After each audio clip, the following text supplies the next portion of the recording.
Hey guys, thanks for checking out this video. Today we are in part 2 of our new series called What to Do When You Don't Know What to Do. But before we dive into the talk tonight, I just want to be really honest with you about something that I'm just not good at. And when I tell you what it is, those of you that know me best are going to totally agree. I am not good at texting.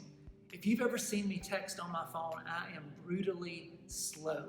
It is painful to watch me text because I'm just not very good at it. So I don't respond back with a lot of characters or words. I usually just go to a GIF or a GIF, depending on how you say it. In fact, I would love for you to comment and let me know what you think. Is it a GIF, J-I-F, or a GIF, G-I-F? But it's one of those animated clips from a movie or a TV show. That's my go-to. I would rather pull one of those up than to actually text words back.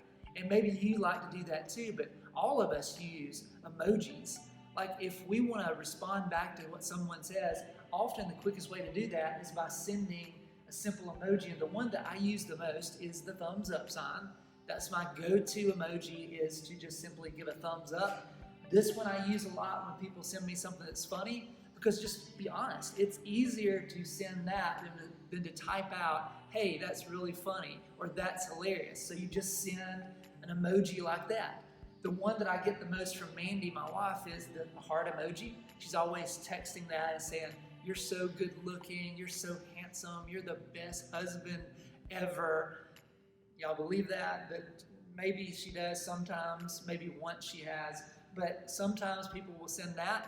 And we all have our favorite emojis. We all have the ones that we go to. Your friends know what it is, but we respond back with these sometimes just to express how we feel inside. But unfortunately, it's not always things that are funny and things that we love that happen in our lives. Sometimes it's things that are tragic and painful and that come as a complete surprise and we don't know how to respond. So sometimes the emojis that we would want to send is just the one being shocked, just total shock, or the one where we're saying we're just really sad. Or maybe it's the one where we just say, I have no words for what I've just heard or what I've experienced. And it's not just about when we hear through social media or through a text or through a Snapchat. It's also when we hear in real life certain things have happened to people that we just feel this way. That's how we want to respond. And for some of you, maybe it was when you heard your parents say the words divorce and you realized that your life was going to change, that mom and dad weren't going to live together anymore, and that would change your living arrangements too. For some of you, it wasn't divorce, it was just the simple fact that they said, we're moving. Like our job has changed and we've got to move to another state and you've got to leave all your friends. Maybe for some of you, it was whatever sport that you were really involved in and what you enjoyed playing, and at the beginning of the season, you got injured and your season was over before it really started. And that was really tragic for you. For others of you, it was the fact that someone broke your heart. Like you loved someone and you thought they loved you back, but they broke up with you and it changed your whole world and you felt like everything was falling apart. For some of you, it was the death of a loved one. You actually lost someone you cared about unexpectedly.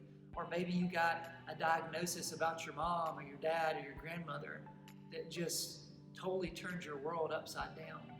But we've all had those moments where we just really don't know how to respond or how to move on. So the question is, what do we do when we don't know what to do? What do we do when something painful or tragic or unexpected happens in our life? So to answer that question, we're going to look back at the story of a guy we started looking at last week, a guy named Joseph. And I'm going to throw this back up on the screen right here just to show you his family again and to remind you how complicated his family was. But you remember, there is this guy, Jacob.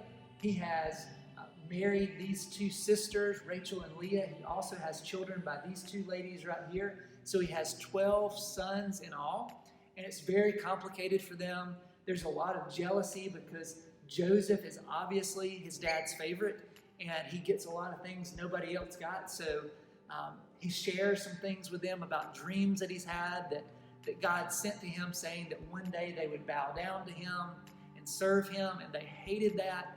And if you were to continue with the story, you find out that it gets so bad that one day Jacob sends his son Joseph out to check on his brothers. And when they see him coming, they just say, hey, let's kill him. There comes that dreamer, the guy that thinks that one day we're going to bow down to him. Let's just kill him. And they thought it was a good idea. Until finally one guy, Reuben, decides, hey, let's don't kill him. Let's just throw him in this pit. Let's throw him in this cistern, this well, and just leave him there. And the Bible actually says his intention was to come back later and rescue his brother. But he said, just throw him in the pit and leave him there to die. And while he's gone, apparently, Judah comes up with this idea, hey, let's not just leave him here to die. Here come some people that we can sell him to. So it's gone from let's kill him to let's just leave him here to die to now let's make some money off our brother by selling him into slavery. And it's this horrible sequence of events that takes place. And we just see his life seems to slip from being his dad's favorite to having this privilege in the family and getting these really nice clothes and this really great treatment to now he's gone to being sold into slavery. So whatever you're going through, the story of Joseph is a great example of when tragedy comes, when something unexpected and painful and even unfair happens in our life. How do we respond? Where is our hope when we realize that things are falling apart around us and it seems as if things are just crumbling underneath our feet? How do we deal with that? What do we do when we don't know what to do? What's interesting about this is if you read in the story, in the midst of everything that has happened to Joseph, from going to see his brothers want to kill him, to just leave him to die, to sell him into slavery, and not knowing what's going to happen when he gets to Egypt, there's this verse that just shines through and shows us the hope that we have in times of crisis, in times of uncertainty. And it's simply this. This is what it says. It says, the Lord was with Joseph. The Lord was with Joseph. But if you look at his circumstances, it doesn't seem like God's with him. When you look at everything around him and what's happening in his life, you just say, where is God? What's happened to him? If God is going to show favor to him, it doesn't look like he's doing it anymore. But here's the reality. In the midst of his pain, in the midst of circumstances he did not understand and he did not deserve, the Lord was with Joseph. So here's the encouragement I think we can hold on to. When you don't know what to do, you can still trust that God is with you. When you don't know what to do, you can still trust that God's with you. Even when your world seems like it's falling apart, even when someone breaks up with you or death creeps into your family or some diagnosis just seems to loom over your head, or when some tragedy strikes where a suicide happens and you just feel like everything's falling apart around you, you can trust that God is with you. Even when it doesn't seem like he's in control, God is with you. And I hope that will be a comfort to you. And tonight, I'm not trying to minimize what you're going through. I just want to say that we all, at some point in our life, are going to face difficult circumstances. And there are going to be those moments where we say, where is God?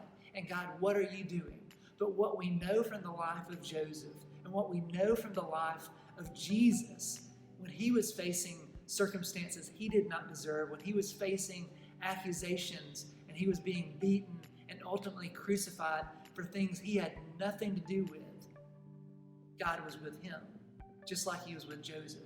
And I want you to understand, if you're in the middle of that right now, it may not feel like it, but I want you to hold on to the fact, the truth, that God is with you, even in difficult circumstances. So if you don't know what to do, you can trust that God is with you no matter what. I hope you guys have a great night, and I hope to see you really soon.